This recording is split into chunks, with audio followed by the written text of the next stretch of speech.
¿Qué tal, amigos? ¿Cómo están? Bienvenidos a un nuevo programa de En Busca de la Esencia. Un placer recibirlos como siempre desde aquí, desde la biblioteca de la Sala Camacuá de AEBU, este centro cultural y deportivo tan importante de nuestra capital, enfrente a la Rambla de Ciudad Vieja. Y en nuestro episodio de hoy vamos a hablar con el doctor Henry Cohen, un reconocido gastroenterólogo uruguayo, profesor emérito de la Facultad de Medicina de la Universidad de la República, ex presidente de la Organización Mundial de Gastroenterología.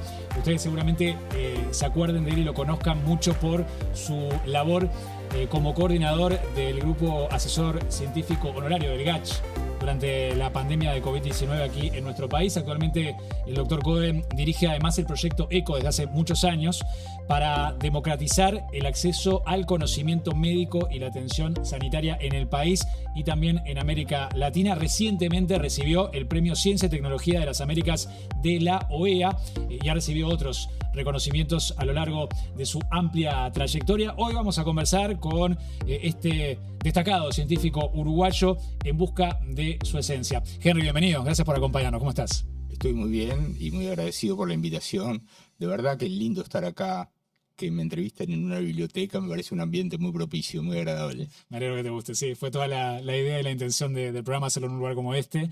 Así que por suerte nos prestan este lugar muy amablemente de AEBU. Y es un placer para mí recibirte. Sé que tenés una agenda muy apretada, seguís trabajando mucho. Y en particular en proyectos muy interesantes que ahora te llevaron un reconocimiento muy importante, como es este premio, este reconocimiento que yo señalaba de la OEA. Y me gustaría arrancar por ese tema, el proyecto ECO, de extensión para resultados de atención médica comunitaria, que como se ha difundido muchas veces, vos trabajás hace mucho tiempo en este proyecto. La intención es fortalecer capacidades de los sistemas de salud compartiendo capacitación y conocimientos científicos para que llegue a todos los médicos. ¿Por qué viste necesario ampliar este proyecto, avanzar en algo así? ¿Falta democratizar el conocimiento médico acá en nuestro país? ¿Falta mucho de capacitación todavía, sobre todo quizás no tanto en la capital, pero en otros puntos del territorio? ¿Cómo es la situación ahora? Bueno, es cierto que estoy ocupado, pero para mí igual es un gusto. Gracias. Tengo mi consulta, tengo mi proyecto ECO, pero igual no estoy tan ocupado como estaba hace unos años, así que tengo tiempo para estas cosas y lo hago con placer. Sí, el proyecto ECO lo empezamos en Uruguay hace 11 años, oficialmente, desde que lanzamos las primeras clínicas ECO. En realidad, a trabajar empezamos hace 13 o 14 años, cuando gracias a un colega, el doctor Álvaro Margolis, me llama un día y me dice: conocí a un colega tuyo, gastroenterólogo, nacido en la India, que tiene un proyecto fabuloso que tú tenés que conocer. Y él tuvo la gentileza de organizar una teleconferencia con él. Ahí conversamos un poco de qué se trataba, me introdujo en el proyecto. Como los dos estamos en una especialidad, se venía el Congreso Americano de Gastro, que en aquella época yo iba todos los años, ese año era en Chicago. Claro. Nos juntamos a tomar un té, me encantó lo que me contó. Yo en ese momento era secretario de la Organización Mundial de Gastro. Lo invité a una reunión del consejo directivo, donde tenía muy poco tiempo, que era lo que me dieron mis colegas, pero le gustó a ellos también y aceptaron que en nombre de la Organización Mundial de Gastro empezáramos un proyecto piloto en Uruguay. Volví y había que convencer a mis colegas de acá. Los primeros pasos fueron fáciles porque el decano era Fernando Tomasina, que hoy en día es el director asistente de ECO, así que ya te das cuenta de que le gustó el proyecto. El rector era Arocena, tuvimos todo el apoyo de ellos. Un poquito más difícil es firmar el convenio entre la Universidad de la República y la Universidad de Nuevo México, pero se consiguió bien, sin problemas. Y una noche yo estaba cenando en casa con mi familia y mi hijo Pablo, quizá lo conoces, es colega tuyo. Sí, lo conozco. Había invitado a una gran amiga de él, que es Yulisa Reynoso, por entonces embajadora de Estados Unidos en Uruguay. Claro, me acuerdo. Y Yulisa estaba con esos temas de que iban a venir, gente que Uruguay iba a proteger de otros países, Refugiados. Refugiados. Sí. Y cuando terminó de hablar, de contar un poco eso, me dice: ¿tú en qué estás? Entonces le conté que yo estaba tratando de incorporar el proyecto ECO. Me dijo: mañana, ¿qué tenés que hacer? ¿Por qué? ¿Podés venir a la embajada? Sí, claro. Bueno, fui a la embajada, me prestó a su gente.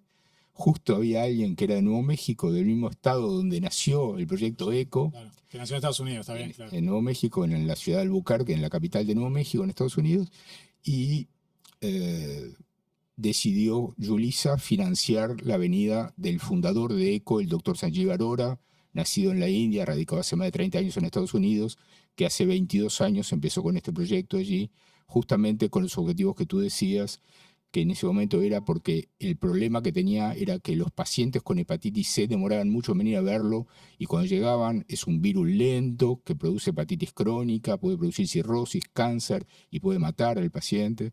Llegaban muy tardíamente, él ya no podía hacer nada, muchas veces estaba muy angustiado con eso, e inventó este proyecto para usar herramientas de telemedicina con los objetivos que tú decías antes. Allí vino Arora. Yulisa también consiguió la entrevista con el señor presidente de la República, que era José Mujica.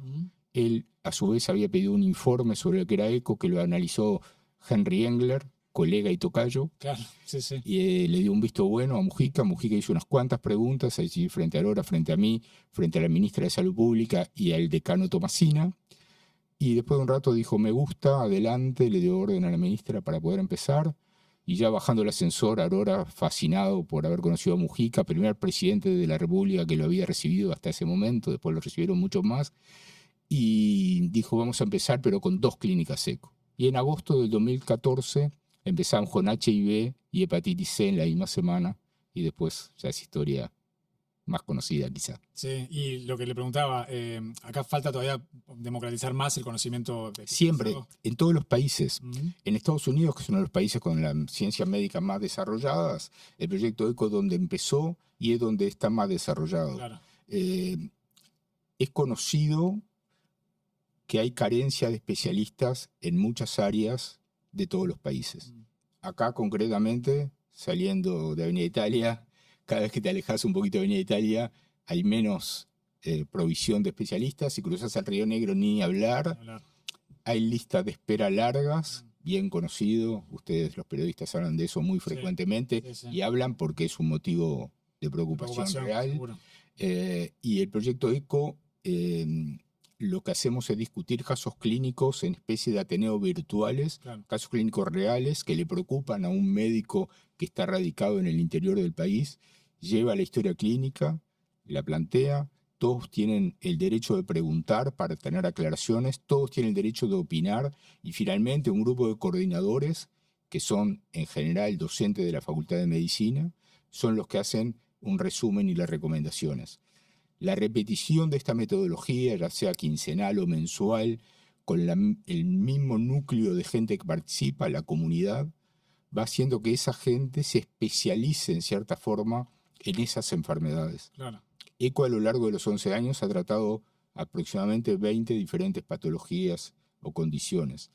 En este momento estamos con 15. La última empezó ahora este mes, que es trastornos cognitivos, con la cátedra de geriatría y con el grupo de neurología del Hospital de Clínicas. Y esto puede crecer indefinidamente, y cuando tú quieras hablamos de lo que pasó durante la pandemia, que es muy interesante. Sí, por supuesto. A propósito del tema de ECO y del interior, usted le presentó una propuesta al Congreso de Intendentes, ¿no? Que tiene que ver con salud mental específicamente. Ahí hay una preocupación específica, ¿no? Sin ninguna duda. Yo estaba leyendo la prensa cuando asumieron los intendentes y vi que el intendente de Maldonado en su elocución hablaba sobre su preocupación con la salud mental de los jóvenes en Maldonado. Pedí una entrevista con él, no tenía el gusto de conocerlo, le gustó la idea. Y me dijo que él quería hacerlo con ACE. Yo le dije, mire, yo tengo una reunión con el presidente de ACE en los próximos días. El doctor Alberto Danza fue coordinador de la clínica ECO de COVID prolongado hasta el momento en que fue nombrado en su cargo actual. O sea, conoce bien ECO. Danza multiplicó la apuesta, dijo, me interesa, pero con el Congreso de Intendentes. Yo hasta ahí no sabía nada del Congreso de Intendentes. Conseguí el teléfono de Nicolás Olivera, el intendente de Paysandú, que fue amplísimo en su recibimiento. Vino a reunirse con mi equipo principal de ECO. A la media hora que se fue ya nos había invitado a una reunión del Congreso de Intendentes. Allí hicimos la presentación y estamos, creo que a pocos días, seguramente ahora en la primera quincena de diciembre, esperamos poder firmar un convenio para fortalecer la atención de salud mental en los 19 departamentos, especialmente en adolescentes. una problemática y una preocupación muy actual y que se ha acentuado, ¿no? En los últimos años. O por lo menos ahora quizás se Lamentablemente mayor. Sí. Era un problema antes de la pandemia. Sí, La sí. pandemia hizo sufrir a los jóvenes, a los adolescentes, también a las personas mayores o de tercera edad. No hay quien se haya librado de sufrir durante la pandemia. A todos nos pasó. El proyecto ECO estaba pronto, porque ya hacía años que usaba, por ejemplo, la plataforma Zoom para nuestras teleclínicas. 7 días después de que tuviéramos los primeros casos en Uruguay, o sea, el 20 de marzo del 2020, ECO hizo su primera clínica, ECO, para explicarle al personal de salud cómo vestirse frente a los casos de COVID positivo. Esa teleclínica, nosotros teníamos una patente de 500 cupos. Nuestra coordinadora se dio cuenta que venía muy requerida, pidió a Nuevo México y en el acto le dieron 1000 cupos, se llenó. Nuestro canal de YouTube llegó a tener 12 o 13.000 consultas en los días subsiguientes y estuvimos semana por semana haciendo clínicas ECO que finalmente fueron para Uruguay y para toda América Latina sobre los diferentes temas del COVID. Sí, mucho interés obviamente en aquel momento por todo lo que estaba pasando. Y a propósito de eso, Henry, que mencionabas, habiendo pasado ya unos años, ¿no? 5 de que arrancó la pandemia, eh, ¿qué evaluación o qué análisis podés hacer de lo que fueron esos años y el trabajo en particular del GACH? Dijiste hace no mucho que los países que tuvieron asesoramiento científico durante la pandemia, como pasó acá en Uruguay con el GACH, tuvieron mejores resultados, ¿no? Eso ya está comprobado concretamente. ¿Qué evaluación haces a Está día de hoy? publicado en la revista Nature y en otros artículos en varios lugares ese dato de que primero los gobiernos democráticos versus los gobiernos autoritarios y segundo los que asesoraron en científico versus los que no asesoraron tienen mejor resultado. Entonces, Uruguay tuvo ese aprendizaje, eso fue mérito puro y exclusivo del gobierno nacional, que lo invitó el profesor Rafael Radi a una reunión, le plantearon esa preocupación. Radi puso, digamos, algunas condiciones, puede parecer una palabra fuerte, pero es así. Entre ellas, tengo el honor de que dijo, quiero que me acompañen Cohen en salud y Paganini en el área matemática, digamos, en el área de datos. El presidente Lacalle dijo que sí a todas.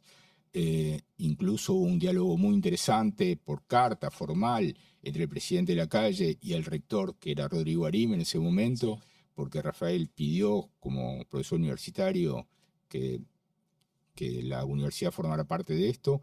Yo ya pocos meses antes había terminado mi cargo en la Facultad de Medicina de profesor titular de gastroenterología del Hospital de Clínicas. El vínculo con la Universidad de ECO no es un vínculo con un nombramiento, o sea, soy parte de la Universidad de la República más que nada porque lo siento así y porque dirijo este proyecto ECO, claro, que es de la Facultad de Medicina de la Universidad de la República, pero no tenía ya ese cargo. Y Tomasina, que es profesor y vicedecano de investigación de la Universidad de Ort. Y allí empezamos a trabajar con 60 científicos más. Por supuesto que fue un honor muy grande, pero también fue un dolor muy grande, porque cada noche irse a dormir, poner la cabeza arriba de la almohada y pensar sobre todo en los momentos difíciles del segundo año, sí, en el 21, en la cantidad de pacientes que fallecían y que estaban enfermos y que todo ese duelo tan difícil de no poder acompañar a nuestros enfermos, a nuestros fallecidos, de tener que vivirlo casi que de lejos para las familias. Ese dolor, yo creo que a todos los que lo vivimos lo vamos a tener. Nosotros de alguna manera nos sentimos responsables por las sugerencias que le dábamos al Poder Ejecutivo. Teníamos reuniones permanentes de nosotros tres todos los días, a cualquier hora, con los 60 científicos, con muchos más científicos que por motu propio nos mandaban información, trabajos, cosas que pasaban en otros lugares del mundo, ¿verdad?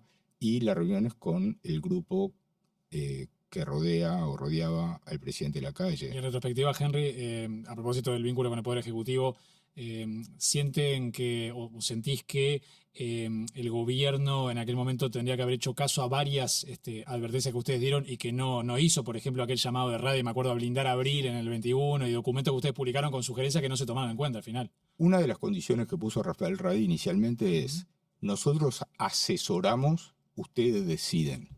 Así que sería completamente injusto Claro. recriminar algo. Ujú. Porque si yo hubiera sido elegido por la población para ocupar un cargo de presidente de la República, entonces yo sería político y no sería médico. O sería médico y político, Claro. como hay muchos. Pero entonces a nosotros no nos eligieron para eso. A nosotros nos eligió el Radi, pero con el apoyo del presidente, para asesorarlo en eso. Y siempre supimos, porque una cosa es un asesoramiento científico y otra cosa es gobernar. El gobernante tiene que tomar en cuenta el asesoramiento científico, pero tiene que tomar en cuenta lo económico, lo social y una cantidad de otras cosas. Así que no nos corresponde de ninguna manera decir que ni que estamos enojados, ni que estuvimos enojados, ni nada. El GACH terminó su tarea en junio del 21 cuando vimos que los datos mostraban que el efecto de la vacuna estaba siendo positivo y que ya nunca habíamos pensado tampoco estar 1 año y medio. Cuando empezamos al principio nadie sabía cuánto tiempo era. El desgaste fue grande. El gobierno nos hizo un homenaje maravilloso recuerdo. En el Sodre. Nos condecoraron, primera vez en la historia del Uruguay, que 3 científicos son condecorados por un presidente de la República. Yo de eso lo que me llevo es el enorme honor, seguramente el más grande de mi carrera. Sí, pero en el momento igual nos sintieron un poco de frustración al sugerir cosas que no tenías en cuenta. Y sobre todo viendo que moría gente todos los días y para la población que tenemos 70 muertos por día. ¿Sabés qué pasa? Que en medicina, que yo hace casi 44 años que soy médico clínico, yo sé que si yo tomo este camino, no sé cómo me hubiera ido en este otro camino. ¿De acuerdo? Entonces, yo no puedo decir hoy que pasó el tiempo, como tú dijiste, 5 años de que empezó la pandemia, 5 años y medio. Yo no puedo decir este otro camino hubiera sido mejor. Porque ¿qué pasaba si nosotros encerramos a todo el mundo y toda esta gente que está en estas cuadras alrededor, que vende cosas por la calle, se quedaba sin trabajo y no tenía para comer? ¿Qué pasaba? Y quién sabe si hubiera habido tanto menos muertos o qué hubiera pasado en el futuro. Entonces, yo no me puedo poner en la camisa que no es la mía. Yo me pongo en mi camisa, que era la de asesor. Y después, como toda asesoría, como dicen, no es vinculante. No, está bien, sí. Sería un contrafáctico, aparte de decir que hubiera pasado si sería completamente hacíamos esto. Absurdo. ¿Qué enseñanzas te parece que le dejó la pandemia al Uruguay, a otros países del mundo? Vos hablabas de los gobiernos autoritarios que muchos negaban la pandemia directamente. Absolutamente. Pero acá en Uruguay en particular, que se abordó de esta forma con asesoramiento científico, ¿sentís que para la sociedad tomó una relevancia mayor la labor de los científicos, la investigación, el trabajo de todos ustedes, que no se difundía tanto, quizás no se valoraba tanto y sin lugar a dudas no tiene los fondos o los recursos necesarios muchas veces para trabajar? Sin duda eso sucedió. Recuerdo que al año siguiente hubo un récord de inscripciones en la Facultad de Ciencias y en todas las carreras que tienen que ver con las ciencias. Hoy en día me pasa, ahora subiendo la escalera, me paró alguien que no me conoce para felicitarme por lo que hicimos por el GACH. Y eso en mi consulta, ya sé que los 5 primeros minutos de cada consulta es eso. Y lo disfruto, por supuesto. Sí, sí, te preguntan anécdotas. No. Me felicitan. Ese agradecimiento. Me agradecen en nombre de la familia y muchas veces dicen que agradecen en nombre de los uruguayos. Y cuando ven que yo tengo una foto allí con Radi, Paganini y el presidente de la calle, el rector Arim, el decano de la Facultad de Medicina Arturo Briva, que es una foto cuando me entregaron el título de profesor emérito, que vinieron todos muchos eran parte de la facultad, pero el presidente vino especialmente. Y cuando ven esa foto dicen, qué lindo que ver eso, verlos a ustedes, ver quién era el presidente de la República con las autoridades que en ese momento estaban en la Facultad de Medicina y en la Universidad de la República. Y de eso se trata, ¿verdad? A mí esas cosas me dan mucha satisfacción, no tengo nada que... En ese sentido, junto a la tristeza que decía antes por las pérdidas, está este otro que es el honor, la alegría. Con Radi, tú me preguntabas antes de empezar, yo era amigo de hace años. Se conocían hace años, sí. De hecho, sin saber que se iba a formar el GACH, como él era presidente de la Academia de Ciencias y yo de la Academia de Medicina, cuando estaba por empezar la pandemia, veníamos hablando de lo que pasaba del COVID. Porque Rafael además es también, Rafael Radí es uno de los tipos más inteligentes que yo conocí en mi vida, es sin duda el principal científico del Uruguay con ventaja, y hablar con él siempre es una cosa. Y después conocí a Paganini, Claro. lo conocí el 16 de abril acá, a pocas cuadras, En el GACH. cuando llegamos a la reunión con la calle. Y es otro genio que tiene el Uruguay, hiper premiado en el exterior. Dentro de poco van a hacer un homenaje para él. De verdad que trabajar con esa gente es el lado bueno que me tocó en la pandemia, ¿verdad? Poder enriquecerme con gente como ellos. Y bueno, y asesorar, como dije antes, a un gobierno democrático. Está bien. Sos muy humilde igual, porque acá ahí había 3 genios en el GACH, claramente, al mando, ¿no? En la Pero yo siempre distinguí porque, a ver, si a mí me pregunta cualquiera, tu cameraman me pregunta y no me conoces, ¿vos qué haces? Yo soy médico, no le digo yo soy científico. Está bien. Siempre decís eso, vos, que vos sos médico. Claro, porque yo he publicado una cantidad de trabajos científicos, no me quejo de nada de lo que he hecho científicamente, pero mi principal tarea es ser médico y atender a la gente, ser clínico. ¿Y lo seguís haciendo? Sí, lo sigo haciendo porque me encanta. ¿Te vas a jubilar en algún momento o no? Ni lo pensás eso. Por ahora no lo tengo pensado. No. La verdad que no. He ido reduciendo cosas en mi vida. En su momento, bueno, dejé la Organización Mundial de Gastro, después de ser presidente. Todos los cargos. Presidente, todo, sí. 2 veces. Aparte era otra época en la cual los cargos inicialmente eran de 4 años y fui 2 veces secretario general, o sea, 8 años. Claro. Ahora son de 2 años y los secretarios están un periodo. O sea, adquirí mucha experiencia, muchos conocimientos. Cuando yo entré a la Organización Mundial de Gastro, el presidente era un alemán que se llamaba por falleció Meinhard Classen, que si tú vas a los libros de historia de la gastroenterología, el hombre describió una técnica que se hace por miles todos los días en todo el mundo para sacar los cálculos de la vía biliar. Increíble. Por endoscopía. Y así tuve la suerte de trabajar con gente de una brillantez intelectual y científica fabulosa, y bueno, eso para mí vale muchísimo. Sí, me imagino. Igual hablando de premios, que mencionabas el premio de Paganini y bueno, tu reconocimiento del que hablamos recién de la OEA, vos has recibido también varios reconocimientos a lo largo de tu carrera, y me viene en particular uno que leí hace un tiempo, hace unos como 6 años, en Turquía, que incluso acá la prensa te llamó el mejor gastroenterólogo del mundo, ¿no? Y me imagino que es una definición, un mote que no te gusta por tu humildad. Pero bueno, que en Uruguay, sin duda, sos una referencia para la especialidad, y en el mundo también, porque vos estás ocupado también de capacitar a gastroenterólogos en otros países, ¿no? Estuve, ya no. Pero no sé si el programa tuyo se presta para alguna anécdota. Claro, hay una anécdota divertida. ¿Lo de Turquía? ¿O lo de... En el 2019 recibo esa carta con una gran sorpresa, bueno, de que me nombran maestro de la gastroenterología mundial. Que era en Turquía, tuve la suerte de ir con mi señora, con mi madre. Claro, porque tu madre, vos tenés un vínculo familiar con Turquía, ¿no? Fuerte. Mi abuela paterna era de Estambul. Ah, tu abuela paterna, claro.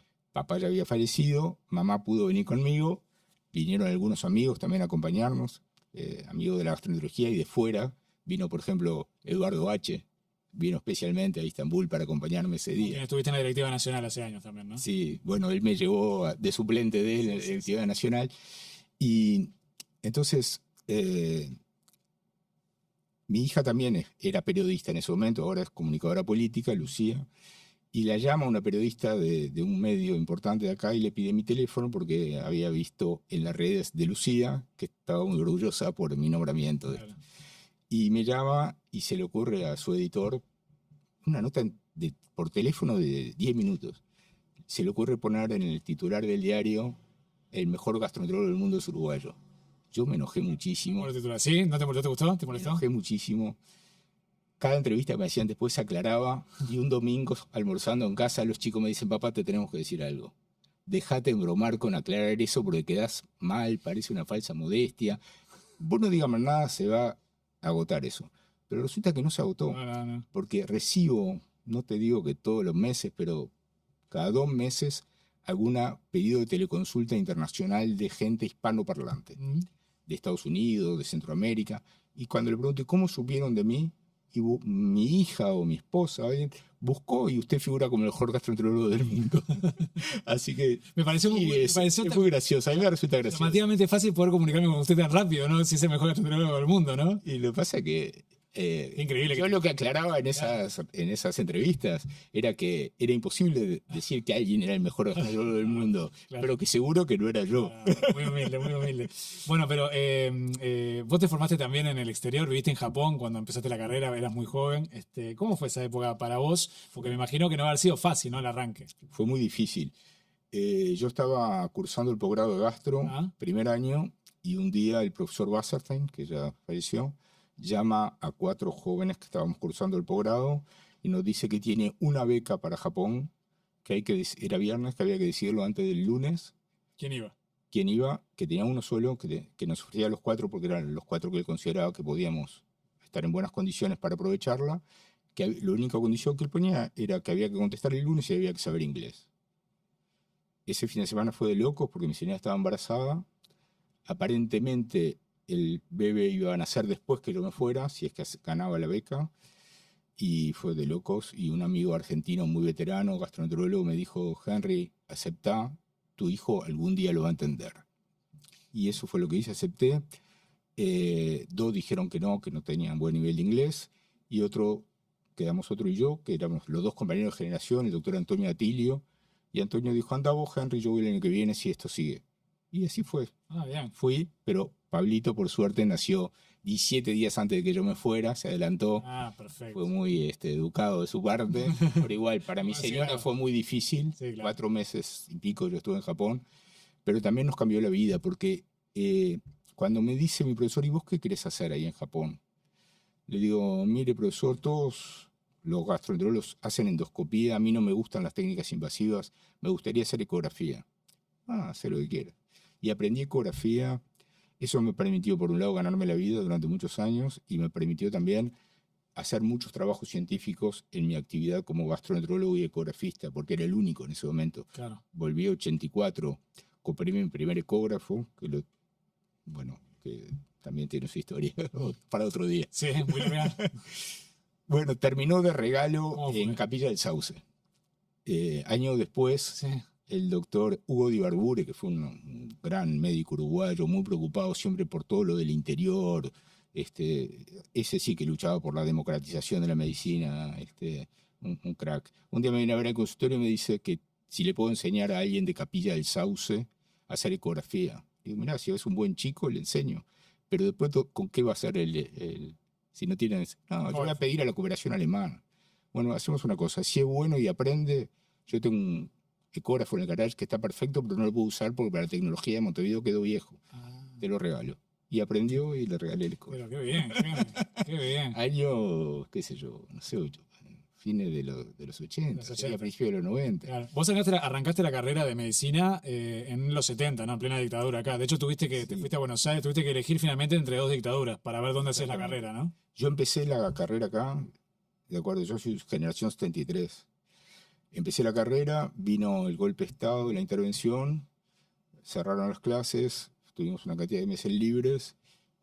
Tuve la suerte que mis padres, siempre muy generosos y siempre apoyándome, me dijeron si quería ir a pasear por Europa.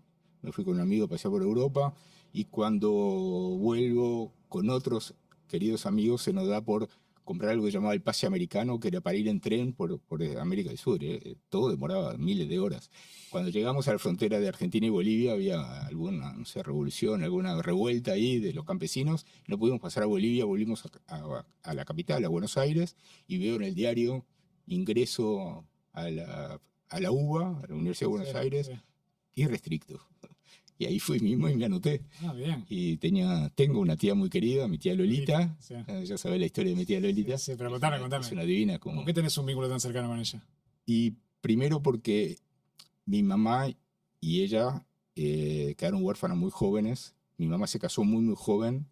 2 días después que se casó, cumplió 16 años. Ahí me tuvo con 19, a mi hermana con 17. Y mi tía Lolita vivió con nosotros hasta que yo tenía 6 años. Todas las travesuras mías las cubría mi tía Lolita, y la adoro, está en Buenos Aires, vivió tiempo en Israel, y bueno, hablamos todas las semanas y es un amor.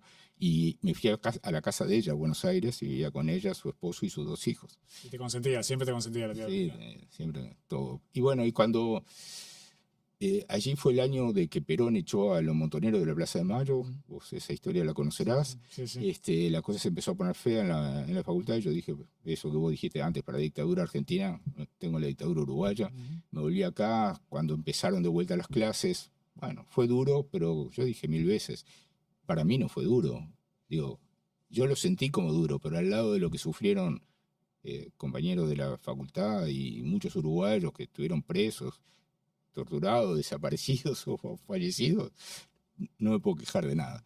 Y bueno, empecé por tercera vez la carrera. Y ahí la pudiste terminar. Sí, la pude terminar. ¿Cuándo te diste cuenta que de verdad te gustaba la medicina? ¿Fue cuando empezaste a hacer práctica? No, cuarto o quinto año, sí. Cuando empecé al hospital, un gran amigo mío, otro como hermano, Carlos Arburúa, prestigiosísimo cardiólogo, estudiábamos con él, me hacía ir de mañana tempranito a Malvin, allá a la calle de Michigan y de Crolí. Estudiábamos todo el día, bueno, me guió mucho en esos momentos en los cuales ahí me costaba un poco más. Cuando llegaron las últimas etapas, él decidió hacer el internado. Yo ya sabía que me gustaba la gastroenterología, porque en cuarto año había una parte de la carrera que se llamaba semiología de gastroenterología, que era más larga de lo que fue después. Y ahí conocí al profesor Elio Ceballos, que fue un maestro para mí. Aunque no era el docente mío, yo me escapaba de mi clase para escuchar, él era el de Arburúas, el docente de Arburúas, para escucharlo a él. Y un día me dijo, al final, vení que quiero hablar contigo, me encanta que estés acá, pero si no volvés vas a perder el año, así que volvé con tu docente, porque si no vas a perder el año por faltas. Claro. Fue un buen consejo. Y bueno, y de hecho después él fue mi jefe, mi amigo, mi hermano mayor, y lamentablemente falleció muy joven, hace 21 años, y yo tuve que asumir la cátedra de gastroenterología antes de lo pensado por el prematuro fallecimiento de Elvio. Y cuando arrancaste también a trabajar y a atender pacientes, también fue porque te fuiste, o sea, fuiste en un momento en el que no tendrías por qué haber ido, ¿no? No tenías nada para hacer, dijiste vengo y quiero estar acá, quiero participar. Bueno, ¿cómo fue eso? Cuando empecé el posgrado empezaba en abril. Sí, yo de tiempo. Me había recibido a fin de año, un 29 de diciembre. Sí. Ahora van a ser 44 años. Descansé lo que había que descansar y un día dije, voy a ir a gastro. Y golpeé la puerta, me dijeron, ¿quién sos? Fulano de tal, el doctor Jean-Pierre Rubinstein me recibió. Me dijo, ¿tenés ganas de trabajar? Vení, vas a trabajar conmigo. Pobre Jean-Pierre, murió durante la pandemia de COVID. Y bueno, entonces lo que empezaba en abril, para mí empezó el 15 de febrero. De hecho, muchísimos años después, Rubinstein me llevó a mi consultorio una plaqueta recordando ese 15 de febrero del año 1982, cuando yo había sido presidente de la Organización Mundial y todas esas cosas. Pero a él le pareció que ese era un día importante y que realmente lo había sido. Sí. Qué increíble esa historia también, porque sí. Arrancar de esa forma... Tengo lindas historias, no me puedo quejar. Sí, y no, está bien. Bueno, y gracias a ti la estoy recordando. No, un placer, al contrario, que la compartas, te agradezco yo. Está bueno tener anécdotas lindas y recuerdos lindos de una trayectoria tan larga, ¿no? Y a nivel familiar te quiero preguntar, vos estás casado con Débora hace más de 40 años, ¿no? Sí, más de 46 también. Ah, 46. Sí, me aguanta. A de la boda. Si me aguanta el 31 de marzo, van a ser 47. Sí. Henry, ¿y cómo se conocieron? ¿Y siempre te gustó la ópera o cuando la conociste a ella? Cuando la conocí a Débora no sabía lo que era la ópera. No sabía lo que era la ópera. Ni la más mínima idea de lo que era la ópera.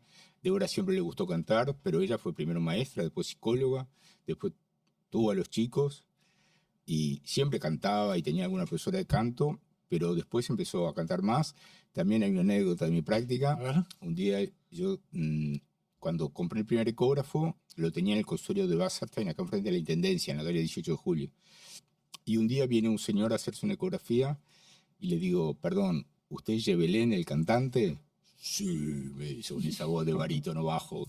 Sí, me dice, ¿por qué, doctor? Mire, mi señora es cantante y se muere por tener clases con usted. Yo ya sabía que ella se moría.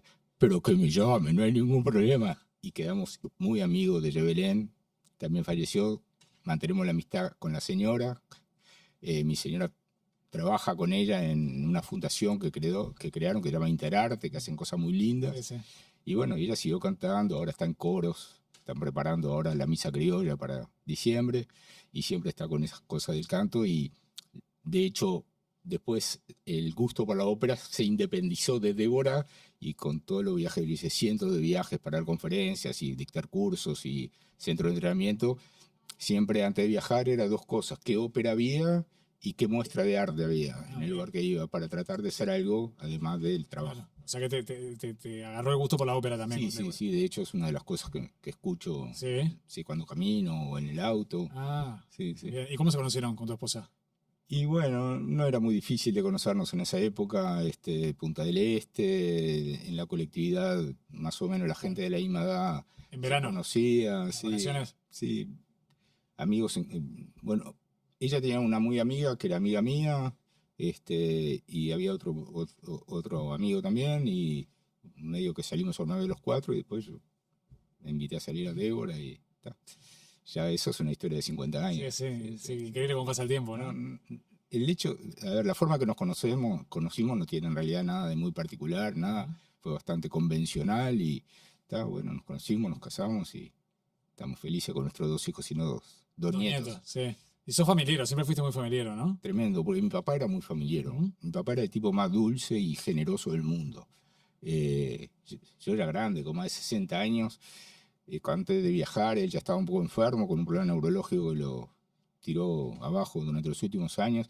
Le iba a saludar y me decía, tomá, y me daba unos dólares. Le dice, papá, ¿para qué me das? No, para que vos tengas para el viaje. Era un sobreprotector a ultranza, ¿viste? Era así.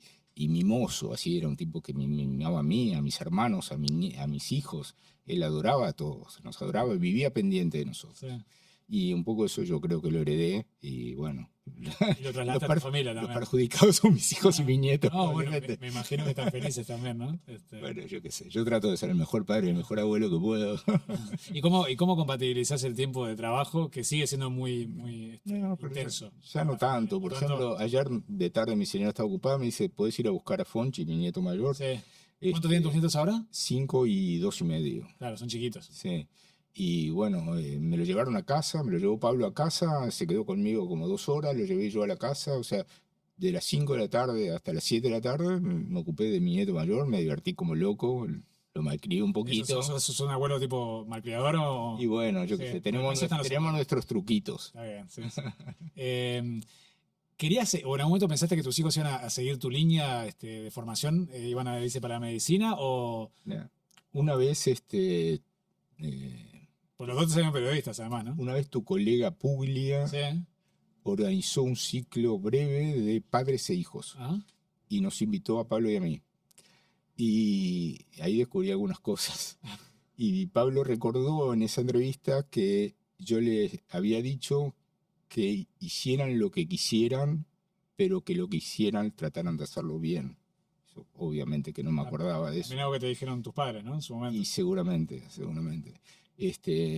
Mis padres, a ver, después te cuento de mis padres. Entonces, ahí ellos tenían total libertad. Por supuesto que a veces a mí me da pena que tantos años de trabajo, un consultorio con miles de pacientes a lo largo de todos estos años, no quede nadie de la familia. Cuando la esposa de Pablo se recibió de médica, le dije, María, ¿vas a ser gastro?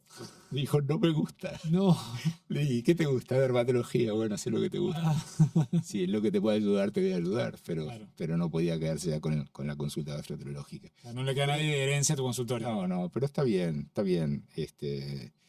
No hay ningún inconveniente. Mis padres,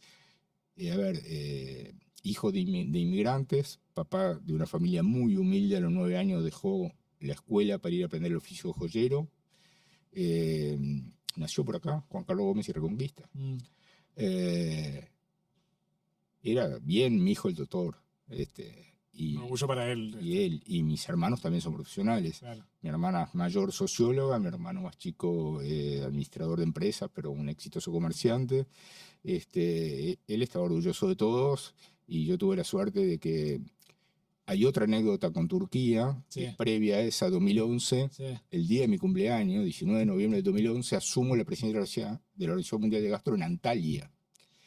Y también vinieron una cantidad de amigos. Siempre me acompaña Elena Fossman, que fue otra de mis maestras, infaltable en mi vida. Estuvo el miércoles pasado mi cumpleaños, el día siguiente en la entrega del premio, que tú hacías referencia antes. Con unos 22 años, está impecable. Qué bueno. Y estuvo mi hermano con su señora, y mi hermano organizó, que no era tan fácil como ahora, transmitir por internet la ceremonia. O sea, tuve la suerte que mi papá pudo vivirla, no en vivo, pero en directo, la ceremonia en la cual yo asumí la presidencia de la Organización Mundial de Gastro En 2011. En 2011. O sea, que creo que pude cumplir con él.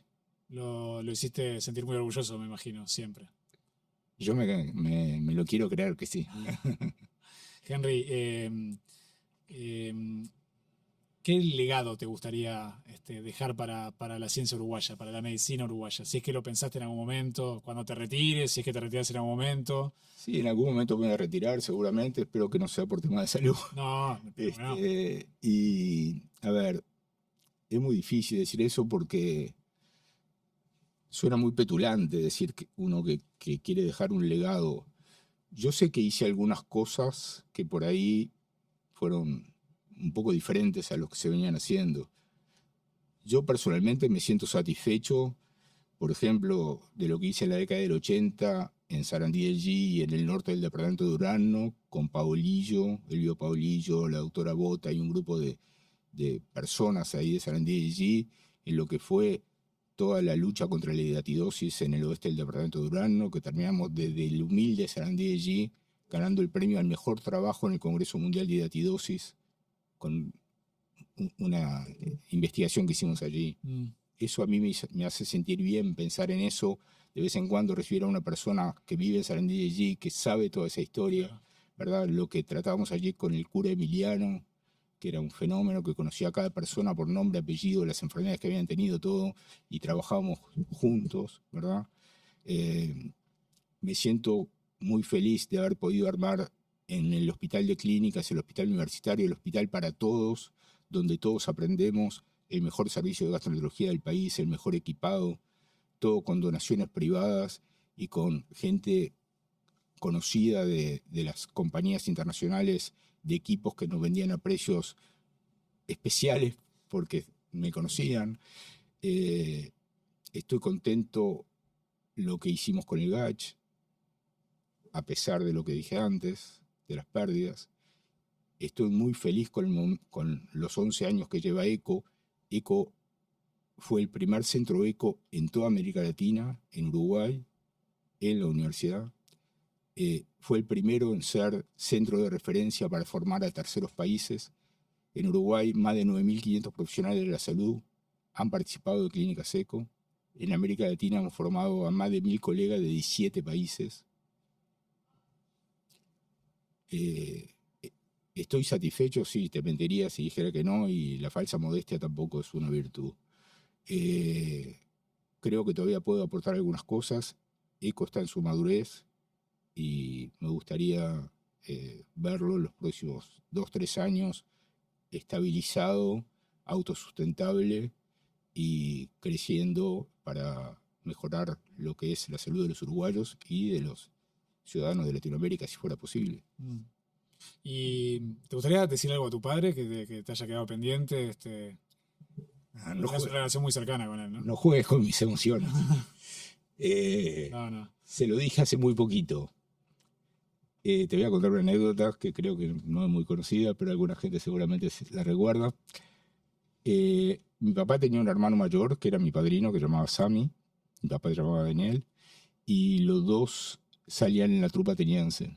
Y mi tío además jugaba en Atenas. El día que yo nací, mi papá sabía que mi tío estaba jugando en el Atenas a un juego que se llama Mahón o Mahjong, que es un juego chino de fichas. Y llamó al club y le dijo, ¿está mi hermano ahí? Sí, bueno. Sami, tenemos un varón. ¿Y cómo se llama? Todavía no sabemos, porque claro, en esa época había que decirlo después. Entonces dice, no importa, igual lo hago socio. Entonces me hicieron socio de Atenas, ¿de acuerdo? Cosa que soy hasta ahora. Hace poco Atenas, no sé si te interesa el básquetbol, pero subió sorpresivamente de segunda a primera. Yo hacía años que no iba por cosas internas del club, que me daba un poco de miedo y esas cosas. Y fui con un amigo que es el hijo del que era el socio de mi papá. Mi papá era joyero y el socio era relojero. Y nos fuimos juntos, fue muy, muy divertido, muy emocionante. Y Atenas ganó ese día. Yo me puse la camiseta de Atenas y hablé con mi papá. Así que ya le dije lo que le tenía que decir. Gracias. Henry, un placer conversar contigo. Muchísimas gracias por estos minutos. Y de verdad un privilegio. Y por compartir tantas anécdotas y tantas historias tan lindas y tan sensibles, ¿no? Salió más anecdótico que... La idea. que de factos, de hechos, pero bueno. Gracias, Henry, un placer recibirte. Si bueno fue tu mérito. Gracias. Muchas gracias. Gracias por venir. Gracias. Amigos, nos vamos. Los espero en el próximo episodio de En Busca de la Esencia. Quiero agradecer como siempre a los realizadores de mi programa, Emiliano Villegas y Domingo Sandoval, y los espero en un nuevo programa desde aquí, desde la Biblioteca de la Sala Camacuá de AEU. Gracias por acompañarnos. Chao.